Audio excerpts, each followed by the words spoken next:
Hi hello నమస్తే welcome to our channel TGTV వార్తా కథనాలపై విశ్లేషణ కార్యక్రమం మార్నింగ్ న్యూస్కు స్వాగతం. నేను మీ జర్నలిస్ట్ సత్య. ముందుగా రాజకీయ పరిణామాలను కనుక పరిశీలించినట్లయితే ఏదైతే విద్యుత్ ఒప్పందాలపై వేచిన విచారణ కమిషన్ జస్టిస్ ఎల్ నరసింహారెడ్డి విచారణ కమిషన్ను మరి ఛాలెంజ్ చేస్తూ సుప్రీంకోర్టులో పిటిషన్ దాఖలు చేసిండో కేసీఆర్. పిటిషన్పై విచారించిన సుప్రీంకోర్టు వెంటనే నరసింహారెడ్డి చైర్మన్ను మార్చాలని చెప్పి రాష్ట్ర ప్రభుత్వానికి ఆదేశాలు ఇచ్చింది. రాష్ట్ర ప్రభుత్వానికి సంబంధించి సుప్రీంకోర్టులో చుక్కెదురైనట్టుగా మనం దీన్ని ఇక్కడ భావించవచ్చు. ఏదైతే నరసింహారెడ్డి విచారణకు ముందే ఇక్కడ దోషులుగా పేర్కొంటూ ఒక వ్యక్తి ప్రతిష్టకు ఇబ్బంది కలిగే విధంగా ఆయన మాట్లాడిందని ఇరుపక్షాల వాదనలు విని ఒక కంక్లూజన్కి రాకముందే తన తీర్పు వెల్లడించింది అనేది కావాలని కక్షపూరితంగా చేస్తున్న అంశాంగా ఏదైతే కేసీఆర్ లేవనెత్తిండో దాన్ని ఇక్కడ రాష్ట్ర హైకోర్టు కొట్టేసినప్పటికీ కూడా సుప్రీంకోర్టు పరిగణలోకి తీసుకొని తక్షణమే ఏదైతే జస్టిస్ నరసింహారెడ్డిని మార్చాలని చెప్పి రాష్ట్ర ప్రభుత్వాన్ని ఆదేశించింది. రాష్ట్ర ప్రభుత్వం కూడా సోమవారం వరకు గడువు కోరింది. సోమవారం లోపు కొత్త చైర్మన్ ఎంపికను పూర్తి చేస్తామని చెప్పి కూడా రాష్ట్ర ప్రభుత్వం ఇక్కడ సుప్రీంకోర్టులో చెప్పిన అంశాన్ని మనం గమనించవచ్చు. ఏదైతే ఇక్కడ కేసీఆర్ ఆరోపణ చేసిండో దానికి ఇక్కడ సుప్రీంకోర్టు ఆమోద ముద్ర వేసింది. ఇక్కడ కమిషన్ నిష్పక్షపాతంగా విచారణ జరపాలి తప్పితే ఇలాగా ఏకపక్షంగా ప్రభుత్వానికి వంతపాడే విధంగా నిజానిజాలను మరిచి ఈ రకంగా విచారణ చేపట్టడం, దాన్ని పత్రికలకు మీడియాకు లీక్ చేయడం కావాలనే కక్షపూరితంగా వ్యవహరిస్తున్నారని చెప్పిన వాదనతోటి కేసీఆర్ వాదనతోటి ఏకీభవించినట్టుగా మనం ఇప్పుడు భావించవచ్చు. మరోవైపు అది జ్యుడిషియల్ కమిషన్ కాదని కేవలం విచారణ కమిషన్ మాత్రమేనని, దానికి ఏ విధమైన న్యాయపరమైన హక్కులు ఉండవని చెప్పి దాని ద్వారా కేసులు నమోదు చేయడం కానీ చర్యలు చేపట్టడం కానీ అది ఉన్నది అని చెప్పి కూడా సుప్రీంకోర్టు స్పష్టం చేసిన పరిస్థితిని మనం ఇక్కడ గమనించవచ్చు. మరోవైపు రుణమాఫీకి సంబంధించి రేషన్ కార్డుతోటి లింకు లేదని పాస్బుక్ ఆధారంగానే ఇక్కడ మేము రుణమాఫీని చేస్తామని చెప్పి 2 లక్షల వరకు కుటుంబాలను గుర్తించడం కోసమే రేషన్ కార్డు చెప్తున్నామని చెప్తున్న ప్రభుత్వ ప్రకటనలు రైతుల్లో గందరగోళానికి గురి చేస్తూ ఉన్నాయి. ఒకవైపు రేషన్ కార్డే ప్రామాణికంగా చెప్తా ఉన్నారు, మరోవైపు రేషన్ కార్డు లేని వారికి రద్దు చేస్తామని చెప్తా ఉన్నారు. రేషన్ కార్డు ఉంటే కుటుంబంలో ఒకరికే వర్తిస్తుంది, రేషన్ కార్డు లేని వాళ్ళను కుటుంబాలను ఏ విధంగా గుర్తిస్తారనే దానికి ప్రభుత్వం నుంచి స్పష్టత లేదు. 6 లక్షల మంది మాత్రమే ఉన్నారని చెప్తా ఉన్నారు. 6 లక్షల మందిలో కుటుంబాలని ఇప్పటికే 60 లక్షల మందిలో 39 లక్షల కుటుంబాలని చెప్పి ఇక్కడ లెక్కలు తేల్చి చెప్పిండు వ్యవసాయ మంత్రి. ఏదైతే 60 లక్షల్లో 39 లక్షల కుటుంబాలకు సంబంధించి రేషన్ కార్డులు ఉన్నాయని చెప్తా ఉన్నారు. అంటే 60 లక్షల మందిలో 39 లక్షలకే లబ్ధి చేకూరుతుందని చెప్పకనే చెప్పిండు ఇక్కడ వ్యవసాయ మంత్రి తుమ్మల నాగేశ్వరరావు. మరోవైపు 6 లక్షల మంది మాత్రమే రేషన్ కార్డు లేని వారు ఉన్నారన్నారు. 6 లక్షల మందిలో రేపటి నుంచే ఇక్కడ ₹1,00,000 లోపు రుణమాఫీ చేస్తామన్న నేపథ్యంలో ఒకే కుటుంబానికి సంబంధించిన నలుగురు కనుక ₹4,00,000 తీసుకున్నట్టయితే ఆ నలుగురికి రుణమాఫీ చేస్తారా? వాళ్ళని ఏ విధంగా పరిగణలోకి తీసుకుంటారు? రేపే వాళ్లకు ఇక్కడ బ్యాంకు ఖాతాల్లో 4 గంటల లోపు వాళ్ళ ఖాతాల్లో జమ అవుతున్న నేపథ్యంలో ఇప్పుడు ప్రభుత్వం ఏ రకంగా కుటుంబాలను గుర్తిస్తుంది రేషన్ కార్డు లేని వాళ్ళ అనే దాని మీద స్పష్టత లేదు. ఆ రేషన్ కార్డు లేని వాళ్ళను ఆపుతాము అనే విషయాన్ని వాళ్ళని 2వ విడతలో పరిశీలిస్తామని కూడా ఇప్పటివరకు ప్రభుత్వం నుంచి స్పష్టమైన ప్రకటన లేకపోవడంతో ఇది కేవలం కంటి తుడుపు చర్యగా కావాలని చెప్పే ఇక్కడ అది నిన్నటి రోజున ఈటల రాజేందర్ కూడా కొన్ని ప్రశ్నలు లేవనెత్తిన అంశాన్ని మనం ఇక్కడ గమనించవచ్చు. సింగరేణి కార్మికులు కానీ, ఆర్టీసీ కార్మికులు కానీ, విద్యుత్ ఉద్యోగులు కానీ, ఇతర చిన్న ప్రభుత్వ రంగ సంస్థలకు సంబంధించిన ఏ ఉద్యోగి కూడా ఇక్కడ రేషన్ కార్డు ఉన్నది, రేషన్ కార్డు లేని వాళ్లకు ఇస్తామని అంటున్నారు. మరోవైపు ఇక్కడ రేషన్ కార్డుని ప్రామాణికంగా పెట్టినారు. అది ఏ విధంగా సాధ్యమని చెప్పి కూడా ఆయన సందేహాలు లేవనెత్తిన అంశాన్ని మనం ఇక్కడ గమనించవచ్చు. నిన్నటి రోజున బీఆర్ఎస్ ఎమ్మెల్యేలు అందరూ కూడా స్పీకర్ను కలిసిండ్రు. కేటీఆర్ అదేవిధంగా హరీష్ రావు నేతృత్వంలో ఇక్కడ సబితా ఇంద్రారెడ్డి తనకు జరిగిన ప్రోటోకాల్ వివాదం గురించి, అదేవిధంగా ఏదైతే పార్టీ మారిన బీఆర్ఎస్ ఎమ్మెల్యేలను వారిపై చర్యల గురించి నిన్నటి రోజున కలిసి కేటీఆర్ స్పష్టం చేసిండు. 3 నెలల్లోపు చర్యలు తీసుకోవాలని సుప్రీంకోర్టు ఆదేశాలున్న నేపథ్యంలో ఖచ్చితంగా చర్యలు చేపట్టాలని స్పీకర్కు విజ్ఞప్తి చేసిండు. అదేవిధంగా స్పీకర్ కనుక చర్యలు చేపట్టని ఎడల సుప్రీంకోర్టుకు వెళ్తామని చెప్పి కూడా ఆయన ఇక్కడ మీడియాకు స్పష్టం చేసిన అంశాన్ని మనం ఇక్కడ గమనించవచ్చు. రేవంత్ రెడ్డి మాట్లాడితే మేము ఏ గుట్లో చేయబెట్టినా కూడా అప్పుల చిట్టాన వెళ్తుందని చెప్పి గొప్పలు చెప్పుకుంటున్న రేవంత్ రెడ్డి రోజుకు 161 కోట్ల అప్పు చేస్తున్నాడనే విషయం మరి తెలంగాణ ప్రజలు తెలుసుకోవాల్సిన అవసరం ఉన్నది. ఇప్పటికే మరి రైతు రుణమాఫీ అనేది ఇంకా ప్రారంభమే కాలేదు, రైతు భరోసా అందియనే లేదు. మరి దానికి సంబంధించి మరి గత సంవత్సరం చూసుకున్నట్టయితే యథావిధిగా ప్రభుత్వం అందించిన రైతు బంధునే ఇచ్చిండు, 5,000 రూపాయలు పెంచి రైతు భరోసాను ఇప్పటివరకు అమలు చేయలేదు. అదేవిధంగా రైతు బీమాకు సంబంధించి ఈ సంవత్సరం కిస్తీ ఇంకా కట్టనే లేదు. మరి ఏదైతే పెన్షన్లు ఉన్నాయో పెన్షన్లను 2,000 4,000 చేయనే లేదు. మహాలక్ష్మిలో 2,500 ఇంకా ఎవరికి అందియనే లేదు. అదేవిధంగా మండలానికి ఒక మరి ఏదైతే సూపర్ స్పెషాలిటీ స్కూల్ ఏదైతే పెడతా అన్నారో ఇంటర్నేషనల్ స్కూలు వాటి ఊసే లేదు. విద్యా భరోసాకు కార్డ్స్ ఇస్తా అన్నారు, ఆ కార్డ్స్ లేవు. కళ్యాణ లక్ష్మికి అదనంగా మరి ఏదైతే తులం బంగారం ఇస్తా అన్నారో ఆ తులం బంగారం లేదు. కొత్తగా చేపట్టిన ప్రాజెక్టులు ఏమి లేవు. అయినప్పటికీ కూడా మరి ప్రతి నెల సుమారు 5,000 కోట్ల రూపాయల అప్పు తీసుకుంటా ఉన్నది. ఇప్పటికే మరి 33,000 కోట్ల రుణం తీసుకున్నది, మరో 2,000 కోట్లు రుణం తీసుకోబోతా ఉన్నది. మరి ఇప్పటికే 35,000 కోట్లు అంటే ప్రతిరోజు 161 కోట్లు 161 కోట్ల రూపాయల అప్పు చేస్తూనే ఉన్నది మరి రేవంత్ రెడ్డి ప్రభుత్వం.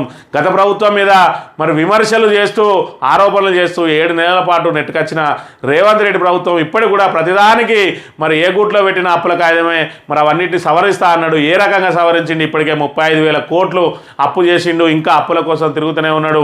ఇప్పుడు దశల వారీ మరి ఏదైతే రుణమాఫీ ఉన్నదో కేవలం ₹1,00,000 వరకే చేస్తా అంటున్నాడు. దీనికి మరి 10,000 కోట్లు కూడా అవసరం పడతలేవు. ఓవరాల్గా 31,000 కోట్లు అన్నాడు.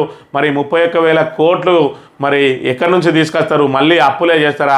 మరి ఇక్కడ అప్పుల కుప్పగా మారిన రాష్ట్రాన్ని మేము సరిదిద్దుతున్నది మళ్ళీ అప్పులతోటే సరిదిద్దుతున్నా అనే అంశాన్ని మరి తెలంగాణ ప్రజలకు స్పష్టం చేయాల్సిన అవసరం ఎంతైనా ఉన్నది. ఇక వార్తా కథనాలను కనుక పరిశీలించినట్లయితే జస్టిస్ నరసింహారెడ్డి రాజీనామా, సుప్రీంకోర్టు అభ్యంతరం వైదొలిగిన జడ్జి, విద్యుత్ కమిషన్ బాధ్యతకు గుడ్ బై, నరసింహారెడ్డి తీరుపై సీజే చంద్రచూడ్ ఆక్షేపణ, కమిషనర్ సారథిగా ఉండి విలేకరుల సమావేశంలో వ్యాఖ్యల, విచారణ పూర్తి కాకుండానే కేసు మెరిట్స్లోకి ఎలా వెళ్తారు, ఆయన బదులు కమిషన్కు మరో జడ్జి నియమించండి, రాష్ట్ర ప్రభుత్వానికి జస్టిస్ చంద్రచూడ్ ధర్మాసనం ఆదేశనం, జస్టిస్ నరసింహారెడ్డి పరిధి దాటడాన్ని తప్పుపట్టిన న్యాయస్థానం, సుప్రీం వ్యాఖ్యలతో బాధ్యతల నుంచి వైదొలిగిన నరసింహారెడ్డి, మరొకరి నియామకానికి 22 దాకా సమయం కోరిన సర్కార్, కేసీఆర్ న్యాయ పోరాటం విద్యుత్ విచారణలో మలుపు, పిటిషనర్ తరపు సీనియర్ న్యాయవాది రోహత్గి వాదనలు అని చెప్పి మరి సుప్రీంకోర్టు తీవ్ర అభ్యంతరం తెలియజేసింది. ఏదైతే ఇక్కడ కమిషన్ ఉన్నదో ఆ కమిషన్ మరి ఏదైతే నోటీసులు ఇస్తున్నామని చెప్పడం వరకు అయితే ఓకే, కానీ కేసు మెరిట్స్లోకి వెళ్ళడాన్ని మరి తీవ్రంగా తప్పుపట్టింది.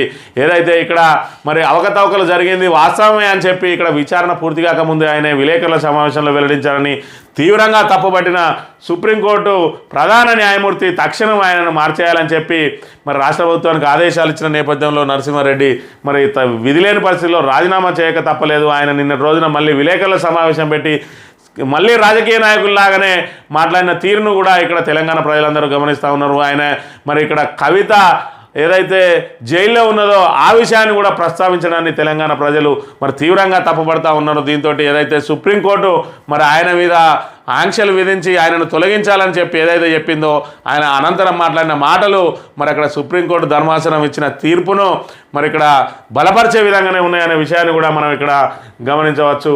ఇక చంద్రచూడ్ ఈ విషయంగా ఏదైతే చీఫ్ జస్టిస్ మాట్లాడిన మాటలను గమనించినట్లయితే న్యాయం జరగడమే కాదు జరుగుతున్నట్టు కనిపించాలి కూడా. విచారణ సంఘం సారథి ప్రవర్తన కూడా న్యాయబద్ధంగా ఉన్నట్టు కనిపించాలి. ఆయన ఒక విచారణ సంఘానికి సారథ్యం వహిస్తున్నాడు. విచారిస్తున్న అంశంపై మీడియా సమావేశంలో తన అభిప్రాయం వ్యక్తం చేశారు. విచారణ అంశం నుంచి మంచి చెడ్డల గురించి ఆయనే మాట్లాడానన్న అభిప్రాయం కలుగుతున్నది. సరికాదు, ఆయన అట్లా మాట్లాడి ఉండాల్సింది కాదు. ఒక జడ్జి అయి ఉండి ఇట్లా చేయడం తగదు అని చెప్పి మరి ఒకవేళ కేసులోని మెరిట్స్ గురించి పూర్వాపరాలు మంచి చెడ్డల గురించి కమిషన్ సారథ్యం వహిస్తున్న జడ్జి ఎటువంటి వ్యాఖ్యలు చేయకపోతే అది ఓకే, కానీ ఆయన కేసు మెరిట్స్లోకి వెళ్ళారు. కమిషన్ ఆఫ్ ఎంక్వైరీస్ యాక్ట్ కింద ఏర్పడే కమిషన్ చేపట్టే విచారణ న్యాయపరమైనది కాదు. ఆయన ఇచ్చే ఆదేశాలు ఏమి శిరోధార్యం కావు. కానీ విచారణ సంఘం ఇచ్చే నివేదిక ఒక వ్యక్తి ప్రతిష్టను దెబ్బతీసే అవకాశం ఉన్నది అని చెప్పి ఇక్కడ మరి చీఫ్ జస్టిస్ అభిప్రాయాలను ఇక్కడ ప్రధానంగా ప్రచురించింది. ఏదైతే న్యాయం జరగడమే కాదు, ఈయన మాజీ జడ్జి కాబట్టి ఆయన ఏదైనా ఒక నిర్ణయం తీసుకుంటే న్యాయం జరుగుతున్నట్టు ప్రజలకు కూడా కనిపించాలి.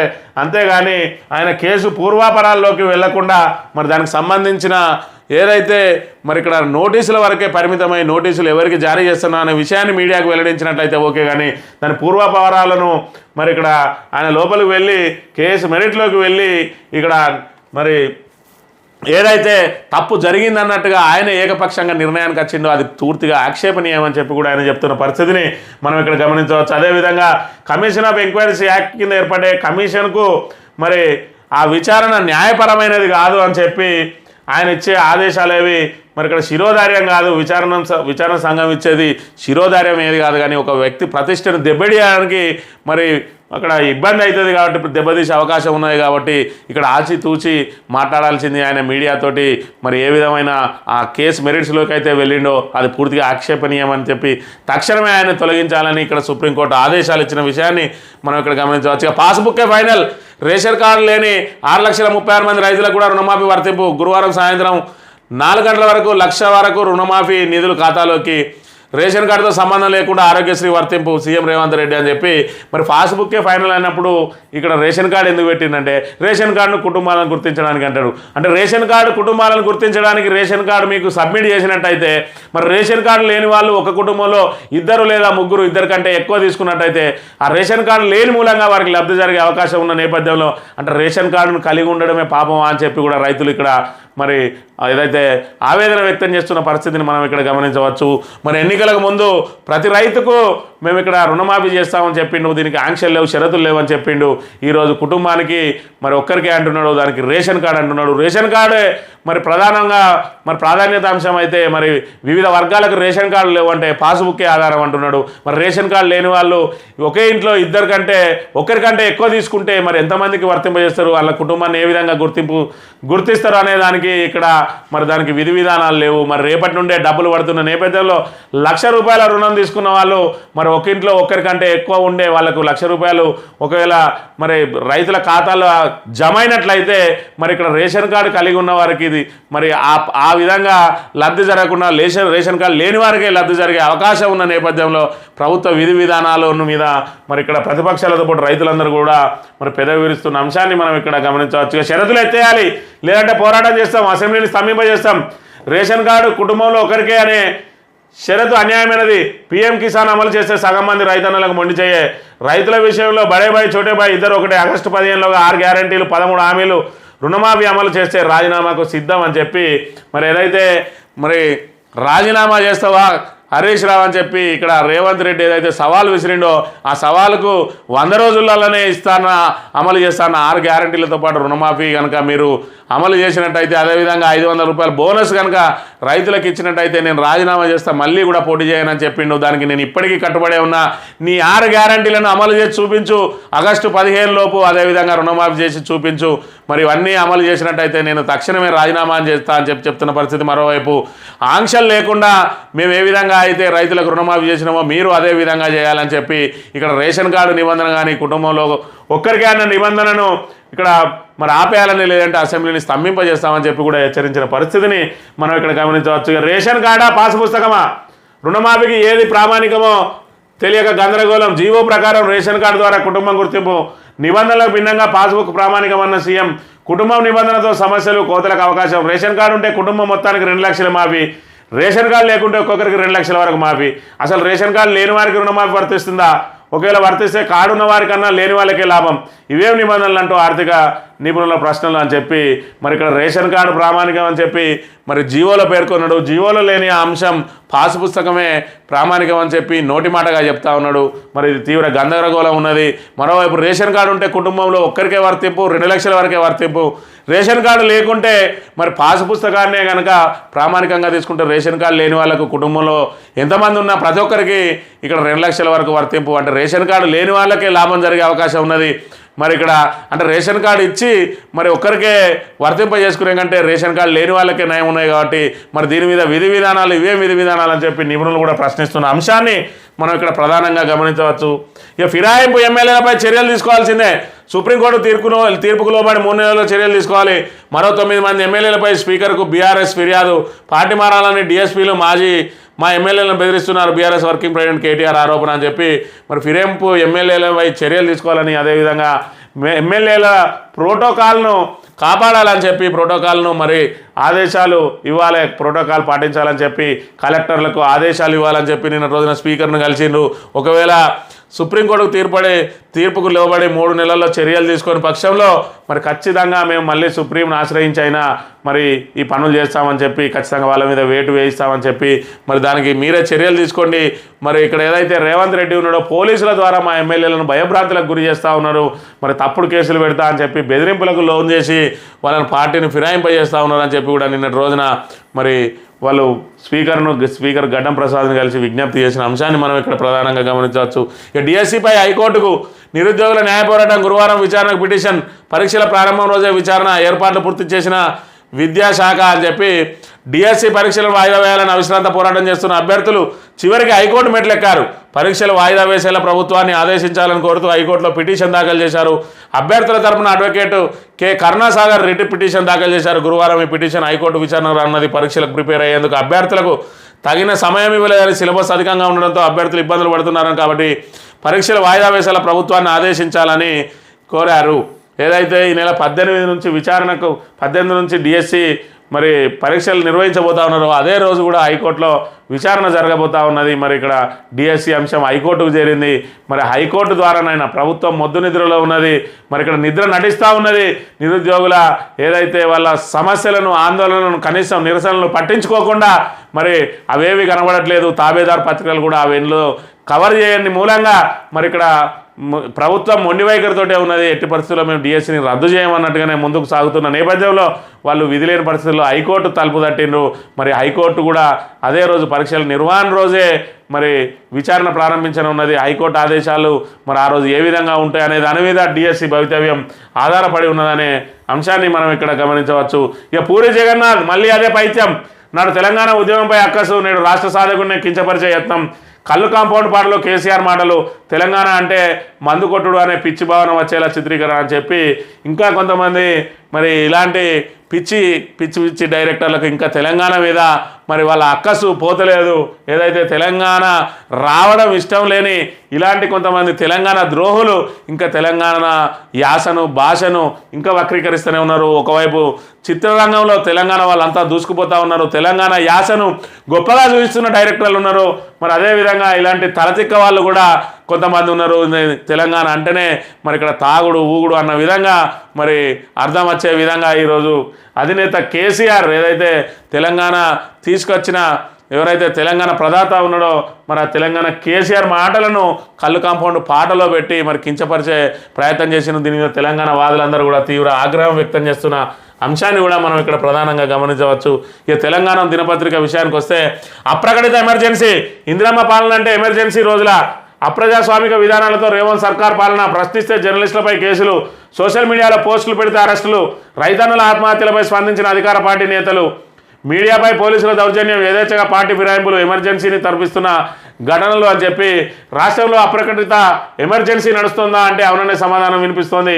ఎమర్జెన్సీ రోజులను తలపిస్తుందో నేటి కాంగ్రెస్ పాలన. సరిగ్గా 50 ఏళ్ల క్రితం దేశంలో ఏం జరిగిందో ఇప్పుడు రాష్ట్రంలో అదే తరహా విధానాలు అమలవుతున్నాయి. ప్రజాపాలనలో రైతులు ఆత్మహత్యలకు పాల్పడుతున్న వారి కుటుంబాలను పరామర్శించే అధికార పార్టీ నాయకులు లేడు. విద్యార్థులపై లాఠీలు చులిపిస్తున్నారు. ప్రశ్నించే జర్నలిస్టులపై కేసులు పెడుతున్నారు. ప్రజాస్వామ్య మూల స్తంభాల్లో ఒకటైన మీడియాను సైతం తమ దౌర్జన్యంతో భయభ్రాంతులకు గురి చేసే ప్రయత్నం చేస్తోంది సర్కారు. ప్రజాప్రతినిధులను బ్లాక్మెయిల్ చేస్తూ పార్టీ ఫిరాయింపులను ప్రోత్సహిస్తున్నారు. ఆఖరికి ఐడి కార్డు చూపించాలంటూ మీడియా ప్రతినిధులు అరెస్టులకు పాల్పడుతున్నారు. ఇంత జరుగుతున్న తమది ప్రజాస్వామ్య పాలన, ప్రజాపాలన, ఇందిరమ్మ పాలన అంటూ గొప్పలు చెప్పుకుంటున్నారు సీఎం రేవంత్ రెడ్డి అని చెప్పి ఇక్కడ మరి రాష్ట్రంలో అప్రకటిత ఎమర్జెన్సీ నడుస్తూ ఉన్నదని చెప్పి ఇక్కడ ప్రధానంగా ప్రచురించింది తెలంగాణ దినపత్రిక. పరిస్థితులను కనుక గమనించినట్టయితే అదే తెలుస్తూ ఉన్నది. ఏదైతే ఇక్కడ ఎమ్మెల్యేల మీద కూడా అక్రమ కేసులు పెట్టడానికి వెనుకాడడం లేదు. ఆసిఫాబాద్లో మరి ప్రోటోకాల్ కోసం మాట్లాడిన అక్కడ ఎమ్మెల్యే కోవలక్ష్మి మీద కేసులు పెట్టిండ్రు. అదేవిధంగా కరీంనగర్ జిల్లా సర్వసభ్య సమావేశంలో తన నిరసనను వ్యక్తం చేసిన ఎమ్మెల్యే పాడి కౌశిక్ రెడ్డి మీద విధులకు ఆటంకం అని చెప్పి కేసు పెట్టిండ్రు. అదేవిధంగా ఇక్కడ ప్రధానంగా మనం చూసుకున్నాం మీడియా కవరేజ్కి వెళ్ళిన మరి జీ తెలుగు జర్నలిస్టు శ్రీచరణ్ను మరి అక్కడ గల్లావట్టి లాక్కెళ్ళి ఆయన మీద దాడులు చేసిన అంశాన్ని చూసినాం. విద్యార్థులను మోచేతులతోటి మరి కొట్టుకుంటూ తీసుకెళ్లిన అంశాలను కూడా చూస్తూ ఉన్నాం. విద్యార్థుల మీద లాఠీ చార్జింగ్ చూస్తున్నాం. నిరసనలు ఎక్కడికక్కడ మరి అణచివేస్తున్నాయి. అదేవిధంగా అదేవిధంగా ఇనుప కంచెలు అదేవిధంగా ముళ్ళ కంచెలతోటి సెక్యూరిటీ ఏర్పాటు చేసి ఎక్కడికక్కడ నిర్బంధిస్తున్న అంశాలను చూస్తూ ఉన్నాం. ఎవరైనా ప్రశ్నిస్తే వాళ్ళ గొంతులు నొక్కడానికి అక్రమ కేసులు మరి అక్కడ రాజధాని నుంచి ఇక్కడ మంత్రి వరకు కూడా కొనసాగుతున్న అంశాలను మనం చూస్తూ ఉన్నాం. ఏదైతే ఇక్కడ టీవీ అని పెట్టి మరి ప్రభుత్వాన్ని ప్రశ్నిస్తున్నామో నా పైన కూడా 2 అక్రమ కేసులు నమోదు చేసిండు. మరి ఈ రకంగా ఇక్కడ రూరల్ ప్రాంతం నుంచి మొదలు పెడితే అక్కడ హైదరాబాద్ వరకు కూడా ఎవరిని ప్రశ్నించే వారిని ఎవరినైనా కూడా వాళ్ళ గొంతుల మీద కాలేసి నొక్కుతున్నారు తప్ప ఇక్కడ మరి ప్రజాపాలన అనేది ఎక్కడ కనబడలేదు. ఏదైతే ఏమన్నంటే ఇందిరమ్మ పాలన అని చెప్తా ఉన్నారు. ఇందిరమ్మ పాలన అంటే మరి ఏదైతే 50 ఏళ్ల క్రితం మరి ఎమర్జెన్సీ ప్రకటించిందో, పత్రికా స్వేచ్ఛను హరించి వేసిందో, ప్రజాప్రతినిధులందరినీ అరెస్టులు చేయించిందో, ఎక్కడికక్కడ గృహ నిర్బంధాలు చేయించిందో, ఎక్కడైతే పోలీసులతో దాడులు చేయించిందో అదే పాలన నేడు మరి తెలంగాణలో కొనసాగుతూ ఉన్నదని చెప్పి తెలంగాణ దినపత్రిక ప్రత్యేకమైన వార్తను ప్రచురించింది. ఈ కుటుంబంలో ఒక్కరికే రుణమాఫీ, పాస్బుక్ ఆధారంగానే రుణమాఫీ అంటూనే మెలకబెట్టిన రేవంత్ సర్కార్ అని చెప్పి ఒకవైపు పాస్బుక్ అంటాడు, ఒకవైపు మరి రేషన్ కార్డు అంటారు, కుటుంబంలో ఒక్కరికే అంటారు, మరి పాస్బుక్ ఉన్న ప్రతి ఒక్కరికి అంటారు. మరి విధి విధానాలలో ఏది తెలియకుండా రైతులను తికమక పెట్టి మరి ఈ రుణమాఫీని దాటేసే ప్రయత్నం చేస్తూ ఉన్నాడు. ఇప్పటికే 60 లక్షల మంది మరి రైతులు రుణాలను తీసుకున్నారు. మరి 39 లక్షల మందికి ఇక్కడ రేషన్ కార్డులు ఉన్నాయంటే 21 లక్షల మంది అక్కడనే ఎగిరిపోయిన అంశాన్ని మనం ఇక్కడ ప్రధానంగా గమనించవచ్చు. ఆ 39 లక్షల మరి రేషన్ కార్డు కలిగిన వాళ్ళ ఎంత ఉన్నది అనేది కూడా మనం ఇక్కడ ప్రభుత్వం స్పష్టం చేయాల్సిన అవసరం ఉన్నది. సుప్రీంకోర్టులో సర్కార్కి ఎదురు దెబ్బ అని చెప్పి ఏదైతే జస్టిస్ నరసింహారెడ్డిని మార్చాలని చెప్పి ఇక్కడ కేసీఆర్ వేసిన పిటిషన్ను మరి అక్కడ దానికి సానుకూలంగా స్పందన వచ్చిన అంశాన్ని ఇక్కడ ప్రధానంగా ప్రచురించింది. పాస్బుక్ చూసి రుణం ఇచ్చారు, రేషన్ కార్డు చూసి కాదు అని చెప్పి హరీష్ రావు పాస్బుక్కే మరి ఇక్కడ ప్రామాణికంగా తీసుకోవాలని చెప్పి ప్రతిపక్షాలు అదేవిధంగా రైతుల నుంచి వస్తున్న తీవ్ర డిమాండ్ను మరి తట్టుకోలేక రేవంత్ రెడ్డి పాస్బుక్ ఆధారంగానే అంటున్నాడు. కానీ రేవంత్ రెడ్డి మాట ఒకటి మాట్లాడతాడు, చేష్టలు ఒక విధంగా ఉంటాయనే అంశం ఇప్పటికే ప్రజలకు తెలిసిపోయింది. కాబట్టి దీని మీద ఇప్పటి వరకు కూడా మరి రైతులు ఎవరికి నమ్మకం లేదు, తమకు వర్తిస్తుందా వర్తించదా అని చెప్పి మరి వాళ్ళు ఇంకా మరి ఏదైతే మీమాంసలనే కొట్టుమిట్టాడుతూ ఉన్నారు. ఇప్పటి కూడా ఏదైతే మరి దశల వారీగా విడుదల చేసిన రేపటి నుంచి ₹1,00,000, ఆ తర్వాత 1,00,000 పై వాళ్లకు 2 లక్షల లోపు ఎప్పుడు చేస్తారనే దాని మీద ఇంకా స్పష్టత లేదు. కనీసం లబ్ధిదారుల లిస్టునైనా విడుదల చేయాలని చెప్పి ఇక్కడ రైతులందరూ డిమాండ్ చేస్తున్న పరిస్థితిని కూడా మనం ఇక్కడ గమనించవచ్చు. గురుకుల పాఠశాలలో విద్యార్థిని మృతి, జ్వరం వచ్చిందని హాస్టల్ నుండి ఫోన్, 2 గంటల్లోనే విద్యార్థిని మృతి. ఆసుపత్రి నుండి పారిపోయిన సిబ్బంది, జిల్లాలో ఏడాదిలో 8 మంది గురుకుల విద్యార్థుల మృతి, న్యాయం చేయాలంటూ విద్యార్థి సంఘాల ఆందోళన అని చెప్పి సూర్యాపేట జిల్లా పెన్పహాడ్ మండలం దోసపాడ్లు పూలే బీసీ బాలికల గురుకుల పాఠశాలలో విషాదం చోటించుకుంది. పాఠశాలలో 5వ తరగతి చదువుతున్న విద్యార్థిని కొంపెల్లి సరస్వతి అనుమానాస్పద స్థితిలో మృతి చెందిందని చెప్పి మరి జ్వరం వచ్చిందని చెప్పి హాస్టల్ నుండి వాళ్ళకు ఫోన్ వెళ్ళింది విద్యార్థిని తల్లిదండ్రులకు. మరి వెళ్ళంగానే మరి ఇక్కడ 2 గంటల్లోనే విద్యార్థిని మృతి చెందింది. మరి హాస్పిటల్లో వేస్తే హాస్పిటల్ సిబ్బంది అందరూ కూడా మరి అక్కడి నుంచి పారిపోయిందంటే మరి ఆ విద్యార్థిని మృతికి గల కారణాలు ఇంకా తెలియాల్సి ఉన్నది. ఇప్పటికే 8 మంది మృతి చెందిండు. గురుకులాల మీద మరి ఇక్కడ ప్రభుత్వం శీత కన్ను వేసింది. మరి దాన్ని ఏదైతే సౌకర్యాల కల్పనకు కానీ అందులో మరి పరిపాలన స్పష్టమైన పరిపాలన కానీ చేపట్టకుండా వాటి మీద నిర్లక్ష్యం వహిస్తున్న నేపథ్యంలో గురుకులాల్లో చదవాలంటేనే మరి విద్యార్థులు భయభ్రాంతులకు గురి అవుతున్నారు. విద్యార్థుల తల్లిదండ్రులు గురుకులాలకు పంపించాలంటేనే మరి వాళ్ళు గుండెలు గుబేలమంటున్న పరిస్థితి నెలకొన్నది. ప్రస్తుతం తెలంగాణలో 7 నెలల్లో పరిస్థితులన్నీ తారుమారైన అంశాన్ని కూడా మనం ఇక్కడ గమనించవచ్చు. ఇక సాక్షి దినపత్రిక వార్తలు కనుక పరిశీలించినట్లయితే ట్రైనీ ఐఏఎస్పై కేంద్రం సీరియస్ వివాదాలకు కేంద్ర బిందువు అయిన ట్రైనీ ఐఏఎస్ అధికారిని పూజా కేడ్కర్ శిక్షణను నిలుపుదల చేస్తూ కేంద్రం ఉత్తర్వులు జారీ చేసిందని చెప్పి ఏదైతే ట్రైనీ ఐఏఎస్గా ఉన్నదో మరి పూజా కేడ్కర్ ఈమెకు సంబంధించి ఉత్తరప్రదేశ్లో ఈమె ట్రైనింగ్ చేస్తూ ఉన్నది.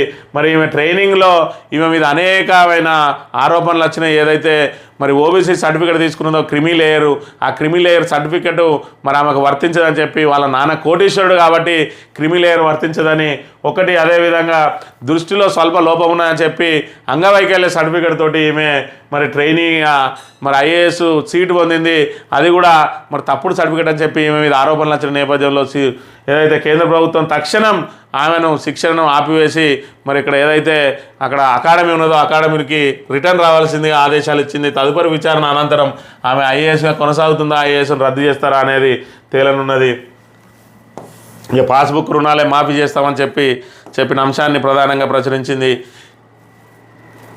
ట్రంప్ ఉపాధ్యక్ష అభ్యర్థి ఉషాపతి ఆంధ్ర మూలాలున్న అమ్మాయి ఉషా చిలుకూరిని పెళ్లి చేసుకున్న జేమ్స్ డేవిడ్ వాన్స్ దశాబ్దాల కిందటే అమెరికాలో స్థిరపడ్డ ఉష తల్లిదండ్రులు అమెరికాలోని విస్కాన్సిన్ రాష్ట్రంలో జరిగిన రిపబ్లిక్ పార్టీ కన్వెన్షన్లో భర్త జేడి వాన్స్తో ఉషా చిలుకూరి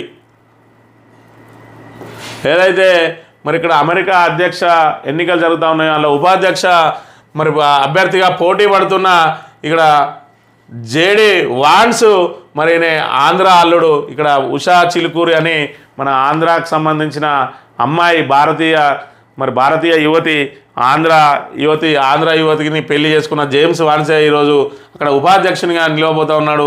నాటి విమర్శకుడే నేటి సహచరుడు రన్నింగ్ మేట్ వాన్స్ది ఆసక్తికర ప్రస్థానం నిరుపేద కుటుంబం నేపథ్యం నుంచి ఎదిగినమైనమని చెప్పి ఒకప్పుడు ట్రంప్ను ఇక్కడ విమర్శించిన వ్యక్తే నేడు సహచరునిగా మళ్ళీ ఉపాధ్యక్షునిగా ఆయనతో కలిసి పోటీ చేస్తూ ఉన్నాడని చెప్పి ప్రధానంగా ప్రచురించింది. ఎమ్మెల్సీ కవితకు అస్వస్థత.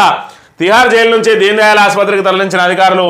కొంతకాలం నుంచి గైనిక్ సమస్యలతో బాధపడుతున్న కవిత తాజాగా జ్వరంతో ఇబ్బంది, టెస్టుల అనంతరం జైలుకు తరలింపని చెప్పి మరి గత 4 నెలలుగా మరి తిహార్ జైల్లో ఉన్న కవితకు నిన్నటి రోజున స్వల్ప అస్వస్థత జరిగితే ఆమెను ఆసుపత్రికి తీసుకెళ్లి టెస్టుల అనంతరం తిరిగి జైలుకు తీసుకెళ్ళిరని చెప్పిన పరిస్థితికి సంబంధించిన అంశాన్ని ఇక్కడ ప్రధానంగా ప్రచురించింది. ఈ ప్రాణాయుధ చేవేళ్లను పక్కన పెట్టడం పెద్ద తప్పిదం. కేంద్ర జలశక్తి శాఖ సలహాదారు వెదిర శ్రీరామ్ ఆరోపణ. కొందరు ప్రయోజనాల కోసమే రీఇంజనీరింగ్ మేడిగడ్డ బరాస్థలం ఎంపిక తప్పే. తుమ్మిడియేటి వద్ద నీటి లభ్యత లేదని సిడబ్ల్యూసీ చెప్పలేదు. కాళేశ్వరం డిజైన్లు రాష్ట్ర ప్రభుత్వాన్ని జస్టిస్ పీసీ ఘోష్ కమిషన్కు పవర్ పాయింట్ ప్రజెంటేషన్ ద్వారా వివరణ అని చెప్పి ఈయన మరి వెదిరే శ్రీరామ్ అని చెప్పి ఈయన బీజేపీ పార్టీకి సంబంధించిన వ్యక్తి. ఇక్కడ బీఆర్ఎస్ను దెబ్బతీయడానికి ఇటు బీజేపీ అదేవిధంగా కాంగ్రెస్ ఏదైనా అంశాల వారీగా వీళ్ళు మద్దతు ఇచ్చుకుంటున్న అంశాన్ని మనం ప్రధానంగా గమనించవచ్చు. కాళేశ్వరం మీద 2 పార్టీలు కూడా విమర్శలు గుప్పిస్తున్న నేపథ్యంలో మరి స్వతహాగా బీజేపీకి సంబంధించిన వ్యక్తి కాబట్టి ఈయన జలశక్తి శాఖ సలహాదారుగా ఉన్నాడు. ఆ సలహాదారును మరి ఏదైతే ఉన్నదో ఆ పదవిని మరి దాన్ని దుర్వినియోగం చేస్తూ ఈరోజు ఆయన మరి ఇక్కడ తెలంగాణ మీద కుట్రలు వన్నుతూ మరి ఈ రకంగా ఆరోపణలు చేస్తున్న అంశాన్ని మనం ఇక్కడ గమనించవచ్చు. ఈయన బీఆర్ఎస్ మీద ఆరోపణలు చేస్తా అనుకుంటున్నాడు, కానీ ఇది పూర్తి స్థాయిలో మరి తెలంగాణ ప్రయోజనాల మీదనే చేస్తున్న ఆరోపణలుగా కూడా గమనించి ఈయన బీజేపీ నాయకునిగా కాకుండా మరి ఏదైతే స్వతంత్ర జలశక్తి శాఖ సలహాదారుగా మాట్లాడుంటే బాగుండేది. మరి దీనికి సంబంధించిన అంశాన్ని అనేది కూడా మరి ఇక్కడ ప్రధానంగా ఆరోపణలు వినబడుతూ ఉన్నాయి. ఆంధ్రజ్యోతి విషయానికి వస్తే జస్టిస్ నరసింహారెడ్డిని తప్పించండి, విద్యుత్ అక్రమాలపై యథావిధిగా విచారణ అని చెప్పి ఏదైతే మరి ఇక్కడ నరసింహారెడ్డికి సంబంధించిన ప్రధాన అంశాన్ని ఇక్కడ ప్రచురించింది. రుణమాఫీకి సంబంధించిన అంశాన్ని, అదేవిధంగా కవితకు అస్వస్థత అని చెప్పి కాళేశ్వరానికి సిడబ్ల్యూసీ అనుమతులు తప్పుడు ప్రచారం అని వెదిరే శ్రీరామ్కి సంబంధించిన అంశాన్ని కూడా ఇక్కడ ప్రధానంగా ప్రచురించింది. అమెరికా ఎన్నికల్లో తెలుగు బంధం. రిపబ్లికన్ పార్టీ ఉపాధ్యక్ష అభ్యర్థి జేడీ వాన్స్ భార్య ఉషా చిలుకూరి ఆంధ్రప్రదేశ్ మూలాలు. అమెరికా ఎన్నికల్లో తెలుగు బంధం కాదు ఆంధ్ర బంధం అనే అంశాన్ని ఇక్కడ ప్రధానంగా గమనించాలి. వాళ్ళకి వచ్చేటప్పటికేమో తెలుగు వాళ్ళు అంటారు, మన వాళ్ళకి వచ్చేటప్పటికేమో తెలంగాణ అని చెప్పి, అంటే మన తెలుగు అనే ఏదైతే కలయిక ఉన్నదో ఆంధ్రజ్యోతి మరి వాళ్ళ అవసరాలకు మాత్రమే తెలుగును వాడుతుంది తప్ప తెలంగాణ మీద ప్రతిరోజు ప్రతినిత్యం విషం కక్కడానికే పుట్టింది ఈ విషపుత్రిక అనే విషయాన్ని మనం ప్రధానంగా గుర్తుపెట్టుకోవాల్సిన అవసరం ఎంతైనా ఉన్నది. ప్రైవేటు ఉద్యోగాల్లో 70% స్థానికులకే. కర్ణాటక ప్రభుత్వ నిర్ణయం ఆమోదించిన రాష్ట్ర కేబినెట్. రాష్ట్రంలోని పరిశ్రమల్లో రిజర్వేషన్, మేనేజ్మెంట్ ఉద్యోగులకైతే 50%, గ్రూప్ సిడి ఉద్యోగాలన్నీ కన్నడిగులకే. రేపు అసెంబ్లీ ముందుకు బిల్లు. ఇతర రాష్ట్రాల వారికి తగ్గనున్న ఉపాధి. ఐటీ సంస్థల్లో భారీగా తెలుగువారని చెప్పి ప్రైవేటు ఉద్యోగాల్లో 70% స్థానికులకే ఇవ్వాలని చెప్పి కర్ణాటక ప్రభుత్వం మరి బిల్లు దేపోతా ఉన్నది. రేపు అసెంబ్లీలో ఆ బిల్లు పాస్ అయినట్లయితే మరి తెలంగాణకు సంబంధించి అనేక మంది అక్కడ ఐటీ సాఫ్ట్వేర్ ఉద్యోగాలు చేస్తూ ఉన్నారు. మరి ఐటీ సాఫ్ట్వేర్ లాంటి సంస్థల్లో మరి ఏదైతే వాళ్ళ ప్రతిభకే పట్టం కట్టాలి, దేశవ్యాప్తంగా యూనిట్గా ఉండాలి. సాఫ్ట్వేర్ రంగం అనేది ప్రపంచవ్యాప్తంగా విస్తృతంగా మరి చెందుతున్న నేపథ్యంలో మరి నాన్ టెక్నికల్ పోస్టులకు అయితే పర్వాలేదు, కానీ ఇక్కడ టెక్నికల్ పోస్టులకు కూడా 70% స్థానికులకే అంటే మరి భారీగా ఇట్లా ఎక్కడ రాష్ట్రాల వారు అక్కడ ఈ విధమైన నిబంధనలు పెడితే మరి ప్రతిభావంతులు కొరత ఏర్పడే అవకాశం ఉన్నదనే విషయాన్ని మరి ఇక్కడ ప్రధానంగా గమనించాల్సిన అవసరం ఎంతైనా ఉన్నది. ఇక ఈనాడు దినపత్రిక విషయానికి వస్తే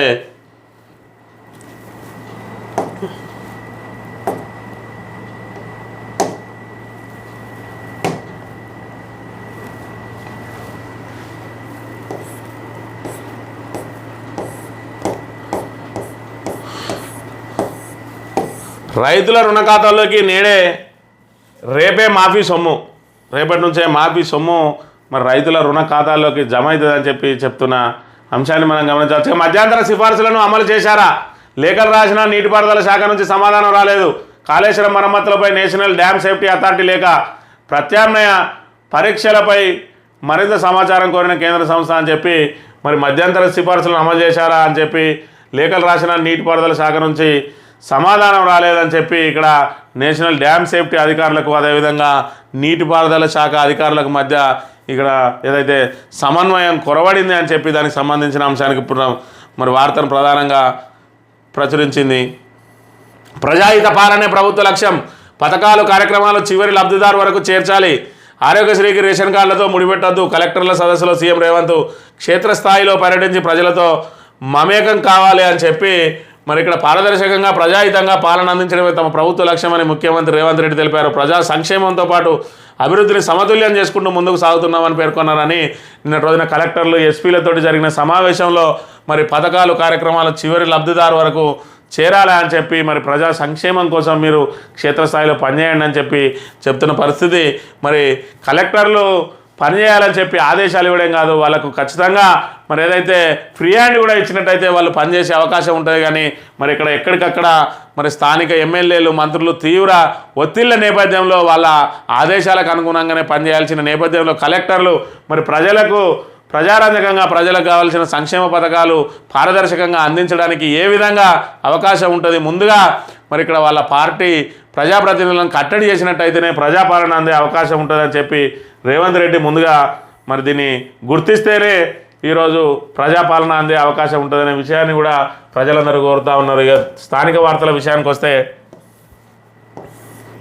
పర్యాటకంపై పట్టింపేది. సిరిసిల్ల మానేరు తీరం కలతప్పుతున్నది. ఎక్కడికక్కడ నిలిచిన పనులతో అధ్వానంగా కనిపిస్తున్నది. చుట్టూ గుట్టలు, మధ్యలో నీటి గలగలలు, పచ్చల హారాలు లాంటి వనాలతో ఈ ప్రాంతాన్ని పర్యాటక కేంద్రంగా తీర్చిదిద్దాలని గత కేసీఆర్ ప్రభుత్వం సంకల్పించి పనులు చేపట్టగా ప్రస్తుతం కాంగ్రెస్ సర్కార్ గాలికి వదిలేసింది. మానవ బ్రిడ్జి కుడివైపున 30 కోట్లతో కరకట్ట మీటర్ ఎత్తువరకు నిర్మించడం ప్రస్తుతం పట్టించుకునేవారే లేకపోవడంతో కోట్లు పెట్టి పోసిన మట్టి వాగుపాలయ్యే ప్రమాదం కనిపిస్తున్నాయి. ఇప్పటికైనా ప్రభుత్వం స్పందించాలి, పనులు పూర్తి చేసి దశాబ్దాల తమ కళ నెరవేర్చాలని ప్రజానీకం కోరుతా ఉన్నదని చెప్పి ఏదైతే మరి సిరిసిల్లలో ఇక్కడ పర్యాటక ప్రాంతంగా మానేరు వాగు దగ్గర మరి కట్టలు పోసి చుట్టూ పచ్చని మైదానాలతోటి దాన్ని పర్యాటక ప్రాంతంగా ఏర్పాటు చేయడానికి ఇప్పటికే నిధులు ఖర్చు చేసి మట్టి రోడ్లు కూడా పోసిండు. మరి మిగతా పనులు చేయడానికి కాంగ్రెస్ ప్రభుత్వం ముందుకు రావడం లేదు అని చెప్పి ప్రధానంగా ప్రచురించింది. ఇక బదిలీలకు కసరత్తు పూర్తి. 6 ప్రధాన దేవాలయాలుగా యూనిట్. రాజన్న ఆలయంలో కేడర్ స్ట్రెంత్ 77 మందిగా గుర్తింపు. 40%తో 25 మంది ఉద్యోగులకు బదిలీలు. ఉత్తర్వులు ఇచ్చిన వారిని వెంటనే రిలీవ్ చేస్తాం. దేవాదాయ శాఖలో పరిపాలనపరమైన ఉద్యోగులను మాత్రమే బదిలీ చేస్తామని మొదటి నుంచి చెబుతున్నట్టుగానే 40% మంది ఉద్యోగుల బదిలీల కసరత్తు పూర్తయింది.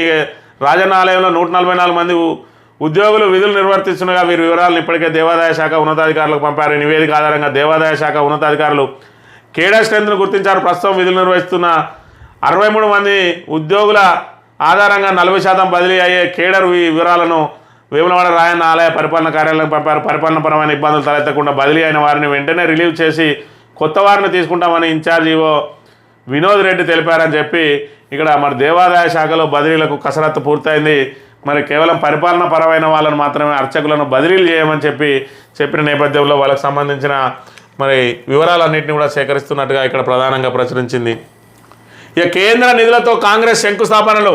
సీఎం బంధువుల కంపెనీకి కాంట్రాక్టు, కమిషన్లు ముట్టాకే పనులు. మంత్రి మాజీ ఎమ్మెల్యే బీఆర్ఎస్ నియోజకవర్గ ఇన్ఛార్జి పుట్ట మధుకర్. కేంద్ర నిధులతో రాష్ట్ర ప్రభుత్వం అభివృద్ధి పనులకు శంకుస్థాపన చేస్తున్నదని, కాంగ్రెస్ ప్రజాప్రతినిధులు తామే చేస్తున్నామని గొప్పలు చెప్పుకుంటున్నారని మంత్రి మాజీ ఎమ్మెల్యే బీఆర్ఎస్ నియోజకవర్గ ఇన్ఛార్జ్ పుట్ట మధుకర్ విమర్శించారు. సోమవారం మంత్రిలోని పోచమ్మవాడలో 12 కోట్ల నిధులతో అమృత్ 2 పథకం కింద వాటర్ ట్యాంకు పైపులైన్ నిర్మాణ పనులకు ఎమ్మెల్యే శ్రీధర్ బాబు శంకుస్థాపన చేశారన్నారు. ఈ నిధులు కేంద్ర ప్రభుత్వం మంజూరు చేయగా తామే చేయించినట్టు గొప్పలు చెప్పుకుంటున్నారని విమర్శించారు. రాష్ట్ర వ్యాప్తంగా ఈ అమృత పథకం పనులు సీఎం రేవంత్ రెడ్డి బంధువులకు చెందిన శోధా కన్స్ట్రక్షన్కు ఆర్డర్ రాగా ఈ కంపెనీ నుంచి హైదరాబాద్లో ఎమ్మెల్యే కమిషన్లు తీసుకున్నారని ఆరోపించారు. కమిషన్లు ముట్టాకే శంకుస్థాపన చేశారన్నారు. ఈ పనులను అడ్డుకోవద్దని కాంగ్రెస్ నాయకులకు స్వీట్ వార్నింగ్ ఇచ్చారని ఆరోపించారు. ఇదే మంత్రిలో పేదోళ్ళ ఇల్లు కూల్చివేస్తుంటే ఈ ఎమ్మెల్యే ఎందుకు మాట్లాడలేదో చెప్పాలన్నారు. ఎమ్మెల్యే హైదరాబాద్లో మంత్రులను ఆయన సోదరులు కమిషన్లు తీసుకుంటూ అక్రమ దందాలను ప్రోత్సహిస్తున్నారని ఆరోపించారు. మున్సిపల్ కార్యాలయంలో 10 ఏళ్లుగా మున్సిపల్ కార్యాలయం 10 ఏళ్లుగా పంచాయతీ భవనంలోనే ఉండడం హాస్యాస్పదంగా ఉందన్నారు. మున్సిపాలిటీ అభివృద్ధి కోసం 35 కోట్లు తెచ్చామని గొప్పలు చెబుతున్నారని, కానీ అవి ఎక్కడి నుంచి వచ్చాయో చెప్పడం లేదన్నారు. TUFIDC కింద బ్యాంకు ద్వారా లోన్ తీసుకున్నారని చెప్పారు. అవి మళ్ళీ తిరిగి చెల్లించాల్సిందేనని, దీనివల్ల మున్సిపాలిటీకి భారమేనన్నారు. ప్రజలను మభ్యపెడుతూ అధికారంలో ఉండడం గొప్ప కాదని ఆయన పేర్కొన్నారు. పట్టణ ప్రజలు ప్రతి విషయాన్ని గమనించాలని కోరారని చెప్పి ఏదైతే మరి నిన్నటి రోజున శ్రీధర్ బాబు మరి శంకుస్థాపనలు చేపట్టిండో దానికి సంబంధించి కాంగ్రెస్ నాయకులు ఊదరగొడతా ఉన్నారు. మా సారు మరి ఇన్ని నిధులు తీసుకొచ్చిండు, ఈరోజు పెద్ద ఎత్తున మేము అభివృద్ధి కార్యక్రమాలు చేపట్టబోతున్నామని, అవన్నీ కూడా అమృత్ పథకం కింద కేంద్ర ప్రభుత్వం నుంచి మరి మున్సిపాలిటీలకు వచ్చిన నిధులు అనే అంశాన్ని ప్రజలు గమనించాలి. కాంగ్రెస్ నాయకులు కూడా అది ఏం నిధులు అనేది కూడా ప్రజలకు వివరించాలి. మరి కేంద్ర ప్రభుత్వ నిధులను తీసుకొచ్చి మేమే చెప్పామని గొప్పలు చెప్పడం కాదు. మరి అదేవిధంగా ఏదైతే మరి మున్సిపాలిటీ అభివృద్ధికి 35 కోట్ల రూపాయలు తీసుకొచ్చిండో ఆ 35 కోట్లు కూడా ఏదైతే మరి ఇక్కడ TUFIDC అని కేంద్ర ప్రభుత్వ రంగ మరి సహకార సంస్థ నుంచి దాని నుంచి మరి ఇక్కడ అప్పు తీసుకున్నారు, రుణంగా తీసుకొని మరి అభివృద్ధి కార్యక్రమాలు చేపడతా ఉన్నారు. ఆ రుణం తీర్చే బాధ్యత మళ్ళీ మున్సిపాలిటీ వినే ఉంటాయి కాబట్టి మరి మున్సిపాలిటీకి ఆర్థిక భారం పడే అవకాశం ఉన్నది. ఆ విషయాన్ని కూడా మరి ప్రజలకు తెలియజేయకుండా 35 కోట్లు తీసుకొచ్చినాం, మరి అమృత్ పథకం కింద మరి మేమే ఇక్కడ అభివృద్ధి చేస్తున్నామని చెప్పి గొప్పలు చెప్తున్నారని, ఆ అమృత్ పథకం కూడా మరి ముఖ్యమంత్రికి సంబంధించిన శోధ కన్స్ట్రక్షన్ వాళ్ళ బంధువులకు సంబంధించిందని, దానికి సంబంధించి ఎవరు కూడా పనులు అడ్డుకోవద్దని చెప్పి ఇటు చైర్మన్ను అటు కౌన్సిలర్లను మరి వాళ్ళని అడ్డుకున్నట్టయితే కలెక్టర్ చర్యలు తీసుకుంటానని చెప్పి స్వీట్ వార్నింగ్ ఇస్తున్న శ్రీధర్ బాబు మరి ఆల్రెడీ నాకు కమిషన్లు ముట్టినాయి, మీరు ఎవరు చేయబెట్టద్దని డైరెక్ట్గా చెప్పాలని చెప్పి ఈరోజు శోధ కన్స్ట్రక్షన్ మీద చూపిస్తున్న ఏదైతే మరి శ్రద్ధ ఉన్నదో మరి పేదల ఇండ్లను కూల్చేసిన రోజు ఆ రోజు ఎందుకు వార్నింగ్ ఇవ్వలేదని చెప్పి కూడా ఆయన ప్రశ్నిస్తున్న అంశాన్ని, ఏదైతే వాళ్ళ అనుచరుడు ఈ ట్యాక్స్ పేరుతోటి మరి ఇక్కడ ఆ ఈ ట్యాక్స్ కట్టలేదని చెప్పి మున్సిపల్ కమిషనర్ను అడ్డం పెట్టుకొని ఆయన ద్వారా ఇల్లు కూలగొట్టి ఆ తర్వాత మరి ఆ ట్యాక్స్ వసూలు చేసుకొని తిరిగి హైదరాబాద్లో పడ్డాడు. మరి ఈ విషయంగా శ్రీధర్ బాబు ఎందుకు పట్టించుకోవడం లేదు, మరి అంటే పేదల ఇండ్ల మీద శ్రద్ధ లేదా, మరి శోధ కన్స్ట్రక్షన్ మీద ఉన్న శ్రద్ధ పేదల ఇళ్ల మీద ఎందుకు లేదని చెప్పి ఆయన నేరుగా ప్రశ్నించిన అంశాన్ని ఇక్కడ ప్రధానంగా ప్రచురించింది నమస్తే తెలంగాణ దినపత్రిక. యాజమాన్యమే బాధ్యత వహించాలి, TBGS demand. Singareni RG3 OCP2 ప్రాజెక్టులో విధి నిర్వహణలో ఆపరేటర్ ఆంజనేయుల మృతికి యాజమాన్యం గుర్తింపు సంఘం బాధ్యత వహించాలని TBGS ఉపాధ్యక్షుడు నాగేలి సాంబయ్య కోరారు. మరో 7 నెలల సర్వీస్ మాత్రమే మిగిలి ఉన్న ఆంజనేయులు నాన్ ఆపరేషన్ సెక్షన్ నుంచి తీసి ఆపరేషన్ సైడ్ 3 షిఫ్ట్లో డ్యూటీ చేయమని పంపించారని పేర్కొన్నారు.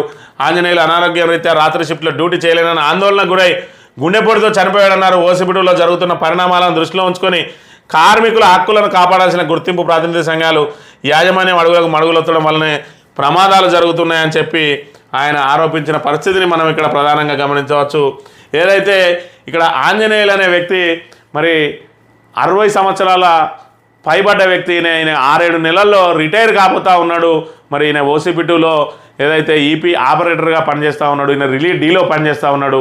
ఏదైతే ఈయన మరి TBGSకు అనుబంధంగా TRS పార్టీకి సంబంధించిన వ్యక్తి అని చెప్పి మరి కక్ష సాధింపు చర్యలో భాగంగా కొత్తగా గెలిచిన సంఘం ఏదైతే ఉన్నదో ఆ సంఘం వాళ్ళందరినీ కూడా మరి ఏదైతే వర్క్షాపులలో పనిచేసే వాళ్ళని, అదేవిధంగా మరి రిలేటివ్లే పనిచేసే వాళ్ళను, జనరల్ షిఫ్ట్లో పనిచేసే వాళ్ళందరినీ కూడా ఆపరేషన్ సైడ్ పంపించడంతో మరి నాకు 6 నెలలే ఉన్నది, నాకున్న సర్వీసు మానవతా దృక్పథంతో నేను ఏదైతే రిలేటివ్లో పనిచేస్తున్నానో అందులోనే కొనసాగించాలి, 6 నెలల్లో రిటైర్ కాబోతా ఉన్నా అని చెప్పి అధికారుల చుట్టూ అదేవిధంగా గెలిచిన సంఘాల చుట్టూ అనేక మార్లు తిరిగి వేసారిపోయి మరి ఆ ఒత్తిడి భరించలేక నేను మొన్నటి రాత్రి రోజున ఇక్కడ గుండెపోటుకు గురై మరి ఆయన చనిపోయిండు. ఈ పాపం ఎవరిది? వేధింపులకు ఏదైతే యాజమాన్యం సింగరేణి యాజమాన్యం వేధింపులకు ఇక్కడ కార్మికుడు బలైండు. ఏదైతే అధికార పార్టీ ఒత్తిడితోటి మరి ఇక్కడ కొత్తగా గెలిచిన సంఘం ఒత్తిడితోటి ఈరోజు ఈయన ఒక నిండు ప్రాణం బలైంది. దీనికి సంబంధించి కార్మికులు కూడా ఇటు మేనేజర్ను ఇటు GMను నిలదీస్తున్న పరిస్థితి. ఈ రకంగా మరి ఏదైతే ఇక్కడ పారిశ్రామిక విధానంలో అధికారులు మరి అక్కడ దానికి హ్యుమానిటీని పాటించకుండా మరి ఇక్కడ రాజకీయాలు చేయడం ఎంతవరకు సమంజసం అని చెప్పి 60 సంవత్సరాలు పైబడిన వ్యక్తి కేసీఆర్ కనుక మొన్నటి రోజున మరో సంవత్సరం పెంచి ఉండకపోతే ఇప్పటికే రిటైర్డ్ అయ్యి మరి శేష జీవితం గడపాల్సిన వ్యక్తి ఈరోజు 6 నెలల సర్వీస్ ఉన్నదనంగా మరి అధికారం ఏదైతే మరి యాజమాన్యం వేధింపులతోటి గెలిచిన సంఘాల ఒత్తిడి మూలంగా యాజమాన్యం చేసిన ఒత్తిళ్లతోటి ఈరోజు నిండు ప్రాణం బలైంది. మరి దీనికి ఎవరు బాధ్యత వహించాలి అనే ప్రశ్నలు ఉత్పత్తమవుతున్నాయి. కార్మికుల ప్రశ్నలకు మరి ఇక్కడ సమాధానం లేదు యాజమాన్యం దగ్గర. వాళ్ళు చేసిన పనికి సిగ్గుపడుతున్న అంశాన్ని కూడా మనం ఇక్కడ ప్రధానంగా గమనించవచ్చు. ఇప్పటికైనా మరి ఏదైతే పారిశ్రామిక విధానంలో మరి మరి వాళ్ళ స్టాండింగ్ రూల్స్ ప్రకారం వాళ్ళు నడుచుకోవాలి. అదేవిధంగా కొన్ని హ్యుమానిటీస్ కూడా పాటించాల్సిన అవసరం ఉంటుంది. దానికి వాళ్ళు మేనేజర్ స్థాయిలోనో జీఎం స్థాయిలో నిర్ణయాలు తీసుకోవాలి. కానీ రాజకీయ ఒత్తిళ్లకు తలొగ్గి కక్ష సాధింపులకు పాల్పడితే కార్మికుల నుంచి తిరుగుబాటు తప్పకపోవచ్చు అనే విషయాన్ని కూడా మరి ఇక్కడ సింగరేణి అధికారులు గమనించాలి. ఇదే ఈరోజు మార్నింగ్ న్యూస్. తిరిగి రేపు కలుద్దాం. Thank you very much.